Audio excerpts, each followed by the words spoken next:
നമസ്കാരം. എന്തായാലും വളരെ സന്തോഷമുണ്ട് ഇത്രയും പേര് പങ്കെടുത്തതിൽ. ആദ്യം തന്നെ നമ്മളെല്ലാം ക്ഷണം സ്വീകരിച്ച് നമ്മുടെ സഹപ്രവർത്തകരും അവരുടെ ഭാര്യമാരും ഭർത്താക്കന്മാരും എല്ലാവരും, അതോടൊപ്പം തന്നെ നമ്മുടെ ബഹുമാനീയനായ പാലക്കാട് MLA രാഹുൽ മങ്കുട്ടത്ത് അദ്ദേഹത്തെയും, അതോടൊപ്പം നമ്മുടെ സ്വീസ് ഡോക്ടർ മോളെ അനുമോദിക്കൽ ചടങ്ങാണ്. അതിന് ആദരവ് ചെയ്യാൻ വേണ്ടി ഉദ്ഘാടനം ചെയ്യാൻ നമ്മുടെ MLA ക്ഷണിച്ചുകൊള്ളു.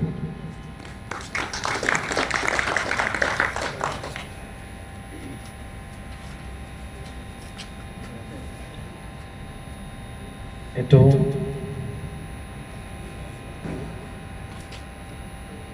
ശ്രീ ശിവേശൻ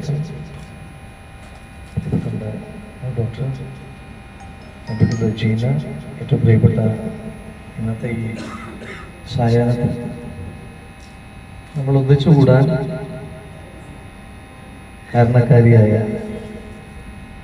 പ്രിയപ്പെട്ട സുലൈഖ അടക്കമുള്ള പ്രിയമുള്ള എല്ലാ സദസ്സിലെ മുനിസിപ്പൽ കൗൺസിലേഴ്സ്, ഭാഷയടക്കമുള്ള ആളുകൾ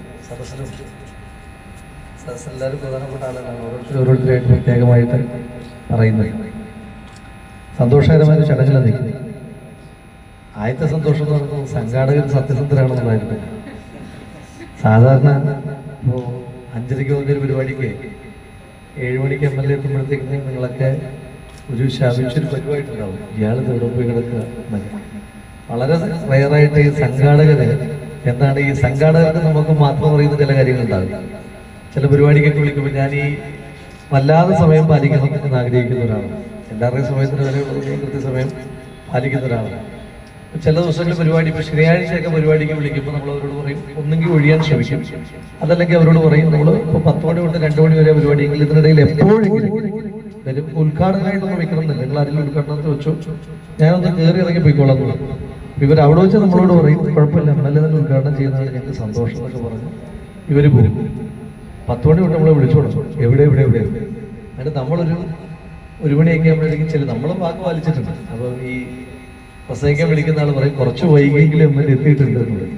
അപ്പോൾ ഈ ആളുകളുടെ മുന്നിൽ 10 മണിക്കുള്ള പരിപാടിക്ക് 1 മണിക്ക് എത്തിയ ആളായി നമ്മൾ മോശക്കാരനാവുകയും ചെയ്യും. ഇവിടെ സത്യം പറഞ്ഞു, എന്നോട് 5:30 എന്നാണ് പരിപാടി പോയത്. അപ്പോൾ ഞാൻ കറക്റ്റ് 5:30 തന്നെ ഇവിടെ വരാൻ തയ്യാറായിട്ട് ഇവിടെ എത്തി. എൻ്റെ ഷോപ്പിംഗ് ടൗണിലായിട്ട് പരിപാടി കഴിഞ്ഞ് 5:30 ഇവിടെ കുറച്ചുകൂടെ നീട്ടിയിട്ട് വേണം. അപ്പോൾ ഇപ്പോഴത്തെ കുറച്ച് അടുത്ത് മാത്തൂരായിരുന്നു പരിപാടി. മാത്തൂരിലെ പരിപാടിക്ക് പോയി പിന്നെ അത് കഴിഞ്ഞിട്ട് തിരിച്ചു വരേണ്ടത് ഒരു പ്രയാസം ഉണ്ടായി. അപ്പം രണ്ടാമത്തെ സന്തോഷം, ഏറ്റവും പ്രധാനപ്പെട്ട സന്തോഷം ഈ ഒത്തുകൂടലാണ്. സുലൈഖ പഠിച്ച റാങ്ക് വാങ്ങിയ സർവകലാശാലയിൽ ഒരു വിദ്യാർത്ഥിയാണ് നിലവിൽ.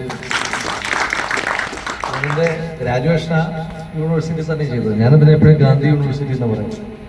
MG എന്ന് പറഞ്ഞ് ലോപിച്ച് ആ യൂണിവേഴ്സിറ്റി ഉണ്ടാക്കിയപ്പോൾ തന്നെ ശ്രീ TM ജേക്കബ് അന്ന് അദ്ദേഹമായിരുന്നു വിദ്യാഭ്യാസ മന്ത്രി.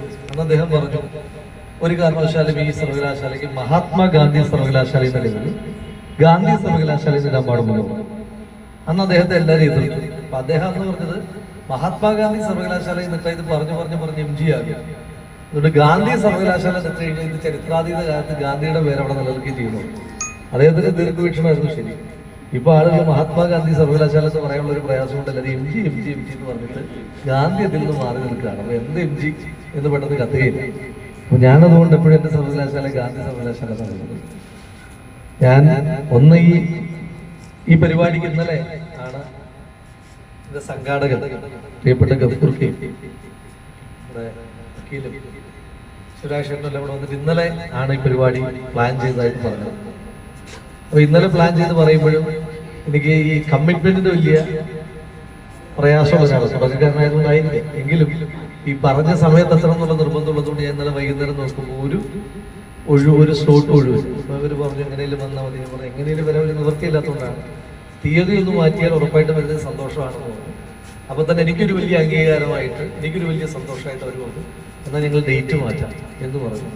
അപ്പോൾ അത് ഒരു വലിയ പ്രത്യേകമായ സന്തോഷം ഉണ്ടായി. കാരണം അപ്പം ഞാൻ ഉണ്ടാകണം എന്നുള്ളൊരു താല്പര്യം സംഘാടകർക്കും ഉണ്ട് എന്ന് അതിൽ നിന്ന് മനസ്സിലാക്കി.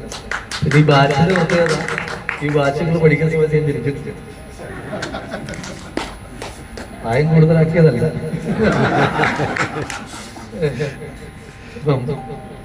ഞാൻ സുലൈഖ ചിരിച്ചിട്ടില്ല. അതാണ് ഈ ബാച്ചിന്റെ പ്രത്യേകത. അപ്പൊ എന്തായാലും വലിയ സന്തോഷമുണ്ട്. ഒരാള് റാങ്ക് വാങ്ങുക എന്ന് പറഞ്ഞൊരു ചെറിയ കാര്യമല്ല, ഒരു വലിയ അധ്വാനം.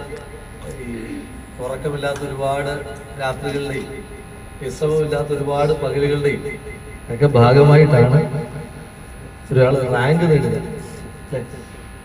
നാനോ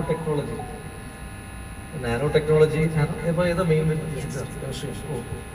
ഞാൻ ഇപ്പോഴും രാത്രിയിൽ ഈ അടുത്തിടയ്ക്ക് എന്നെ ഏറ്റവും പേടിപ്പിക്കുന്ന സ്വപ്നം, ഞാൻ സ്ഥിരമായി കാണുന്ന, നമ്മൾ ചില സ്ഥിരമായി കാണുന്ന സ്വപ്നമുണ്ടല്ലോ, ഞാൻ സ്ഥിരമായി കാണുന്ന പേടിക്കുന്ന ഒരു സ്വപ്നം എന്ന് പറയുന്നത് കെമിസ്ട്രി പരീക്ഷ പിറ്റേ ദിവസം എന്നുള്ളതാണ്.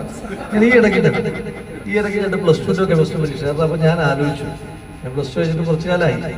അപ്പൊ ആ +2 കെമിസ്ട്രി എന്നെ എത്രമാത്രം അതിന്റെ ഭയാനകത എന്നെ ഹോണ്ട് ചെയ്യുന്നുണ്ട് എന്ന്. അതുകൊണ്ടാണല്ലോ ഇപ്പൊ അത്ര വർഷം കഴിഞ്ഞിട്ടും, പഠിച്ചിറങ്ങിയിട്ട് ഇത്രയും വർഷം കഴിഞ്ഞിട്ട് ഇപ്പോഴും എന്നെ പേടിപ്പെടുത്തുന്നത്. എനിക്ക് പിന്നെ ടെൻഷനാണ്.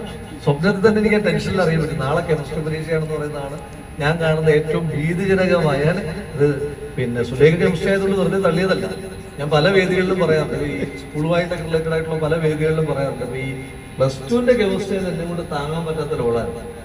അപ്പം ഈ ഞാനാണെങ്കിൽ സയൻസുമായിട്ടൊരു അഭിരുചിയും ഇല്ലാത്ത ഒരാളായിരുന്നു. അപ്പം ഈ ഞാൻ സ്കൂളിലും പഠിക്കുന്ന സമയത്ത് +2 കഴിഞ്ഞാൽ എന്തെന്ന് ചോദിച്ചു കഴിഞ്ഞാൽ ഒന്നെങ്കിൽ എഞ്ചിനീയറിംഗ് അല്ലെങ്കിൽ മെഡിസിൻ അല്ലെങ്കിൽ റിപ്പീറ്റ് എന്ന് പറയുന്ന നിർബന്ധിത കാലഘട്ടത്തിലാണ് ഞാൻ ഈ +2 പഠിക്കുന്നത്. അപ്പൊ എല്ലാ വീട്ടുകാരെയും പോലെ എന്നെ വീട്ടുകാർ പറഞ്ഞ് നേരെ ബുക്കും 10 കഴിഞ്ഞ് നേരെ മെഡിസിൻ കിട്ടണമെങ്കിൽ ആദ്യം +1 സയൻസ് പോകേണ്ടി നോക്കും. പക്ഷേ ഈ സിനിമയിൽ പറയുന്നതിൻ്റെ കൂട്ട് അവരുടെ മാത്സ് എൻ്റെ മാത്സ് ഒത്തു പോകാത്തതുകൊണ്ട് ഞാൻ പിന്നെ ആ പണികളിൽ നിന്ന് വളരെ വേഗം തന്നെ എൻ്റെ യഥാർത്ഥ ട്രാക്ക് ആർട്സ് സബ്ജക്റ്റുകളിലേക്ക് മാറി. ഞാൻ ഹിസ്റ്ററി, പിന്നെ ഹിസ്റ്ററി